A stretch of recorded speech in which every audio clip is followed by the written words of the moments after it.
You once said, the most dangerous person is one who is articulate.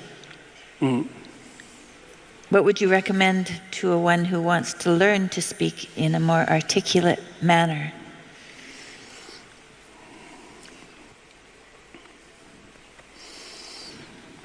Well, articulate is an interesting word, because if your joints are articulated, and that means you can do things with them because they're articulated, right? They're not one solid, vague mass. They're differentiated. And someone who's graceful is articulated and compelling because they're articulated. And speech is a form of articulation in that manner because the act of speech itself is extremely complicated. It's a very complicated motor activity, right? It's a very complicated action to dance with your tongue, let's say.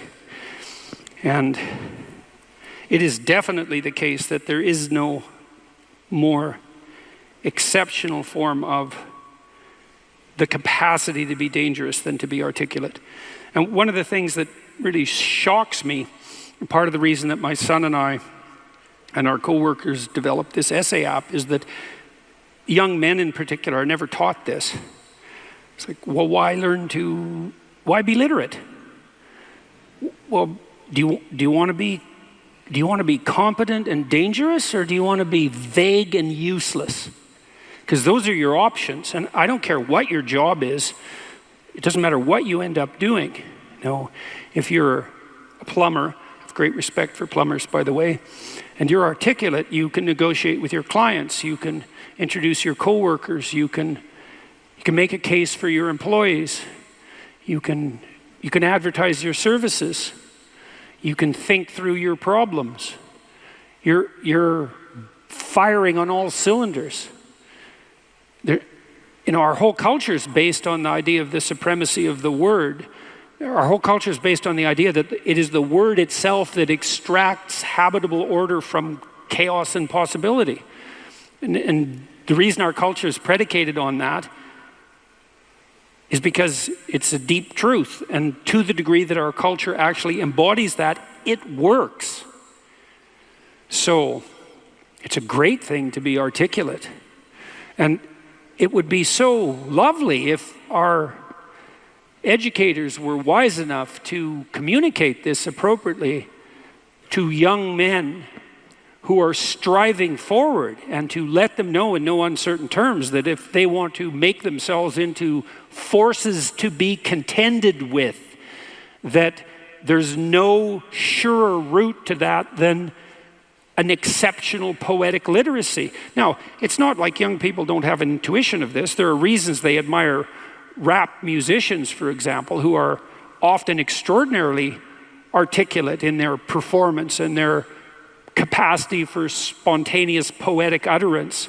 And certainly the greatest people I've met, including great warriors, you might say, are great in no small part because they're articulate. I know a former special services, special operations soldier, Jocko Willink. Some of you might know about Jocko. He's got a pretty decent online following, and he's about 4 feet wide and about 3 feet thick, and he's one tough son of a bitch. I'll tell you, you don't want to mess with him, and he knows perfectly well and is very capable of articulating the fact that his success as an eminent warrior is in no small part dependent on his ability to communicate.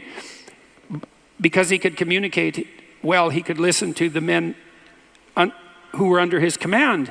Because he was articulate, he could explain to his superiors the situation on the ground. Because he was articulate, he could make a case that the men under his command who were deserving would be promoted. Because he could think in an articulate manner, he could plan strategically and not lose battles. Okay, so that's the case for being articulate. And what's the alternative? You want to be inarticulate? You want to say and like and and pause and stumble and be unable to formulate a strategy, be unable to elucidate a vision, be unable to compel? and convince other people, to entice them with your articulated vision of what might be? You want the opposite of that? Why would you want that? You would choose awkwardness over grace? It's preposterous. It's beyond foolish. And I cannot understand for the life of me why this case isn't made in a compelling manner, particularly to young men. And I know it's not being articulated to young men because they're dropping out of the educational realm in droves. And it's unbelievably sad. So, how do you become articulate? Well, by paying attention to what you say. That's a good start. And what do I mean by that? I mean pay attention to what you say. So you can think of this as an analogy. So imagine that you're trying to walk across a swamp, and the swamp is murky. But you know there's a path. You know there's a path of stone under the water, but it twists and moves. And if you stay on the path, you won't drown. The crocodiles in the swamp won't devour you. And as you walk forward, you can feel with your next step where the stone might be.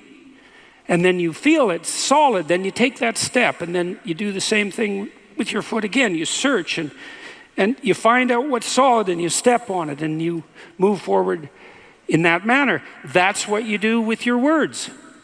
It's the same thing. You feel, and you feel, is this the right word? Is the fact that I'm uttering it putting me together and making me intact and stronger, or is it tearing me apart and making me dissolute and weak? And you can learn to do that. I learned this in part from reading Carl Rogers, who's a great clinician, and Rogers believed that the integration of language and action was a necessary precondition for operation as an effective clinician, that you had to align what you said with who you were, and that one of the things that your clients would be evaluating you for was that capability. And you might say that someone with that capability manifest themselves as genuine and trustworthy. And more than that, I would say also as compelling and interesting, although that can be gamed. But the entire combination that emerges out of the domain of articulate communication can't be gamed. It's not easily. You feel your way. I noticed 40 years ago when I started thinking these things through that much of what I said actually made me feel weak. I didn't know why exactly, but sometimes some of the things I said didn't have that effect. They weren't accompanied by a sense of shame, let's say. They weren't accompanied with a sense of vulnerability. They were solid. And at the beginning, that was probably only about 5% of what I said. The rest of it was instrumental. It was language I was using to get my way in the manner that Tammy described when she introduced me tonight. There was an arrogance in my use of language that had to do with the desire to attain proximal victories, right? To appear smart, let's say, to win an argument, something like that. A very different idea than merely feeling my way along to see what word was appropriate for what moment. But you can learn to do that. And you can listen to yourself, and you can stop humming and hawing and using like and and fillers. And you can take the time necessary to craft your words carefully. And you can practice merely saying what you believe to be true. And you can read. And you can read great writers, and you can write. And you can write about what you think about the problems that obsess you. and you can become articulate as a consequence. And there'll be nothing about that that isn't the adventure of your life.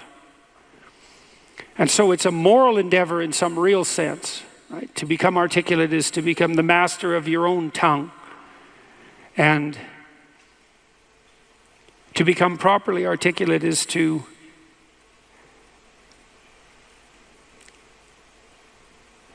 make the word divine, and to treat it in that manner, and to decide whether or not you believe that it is the case that the divine word creates the order that's habitable and good. And if you do believe that, well, if you don't believe that, then what do you believe? And if you do believe that, well, go all in. See what happens. See what happens if you become articulate.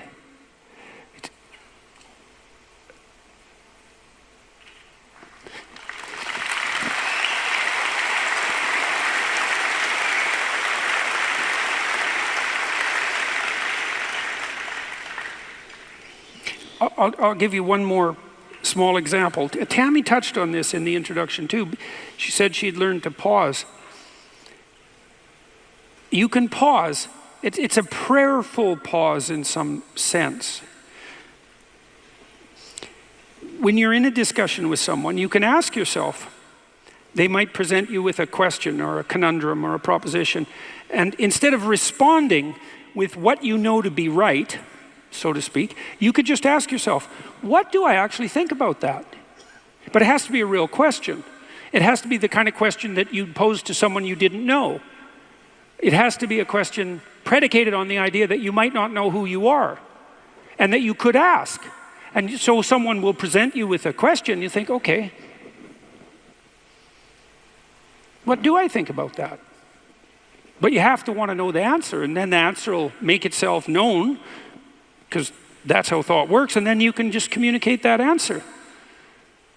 And if you do that, you'll be interesting right away. You'll be interesting to the person that you're talking to.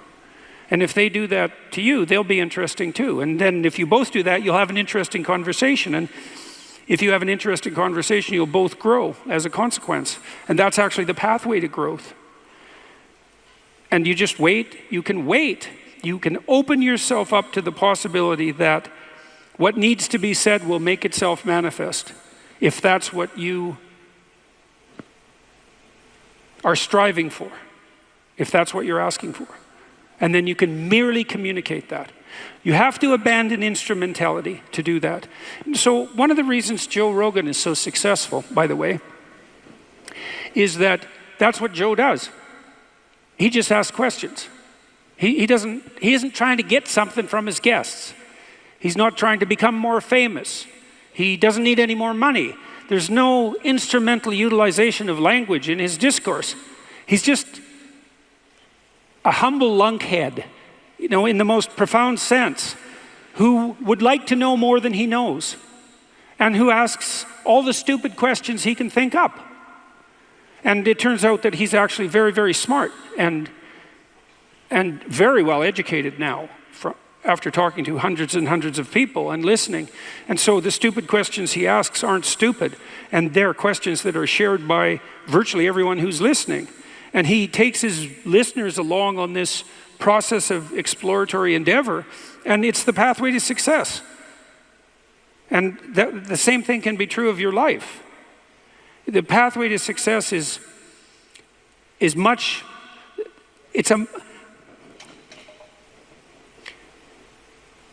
if you're guided by the spirit of honest inquiry and every word you say is reflective of what you believe to be the truth, then the pathway that you walk on is a golden pathway to success. And I know that. I know that to be true.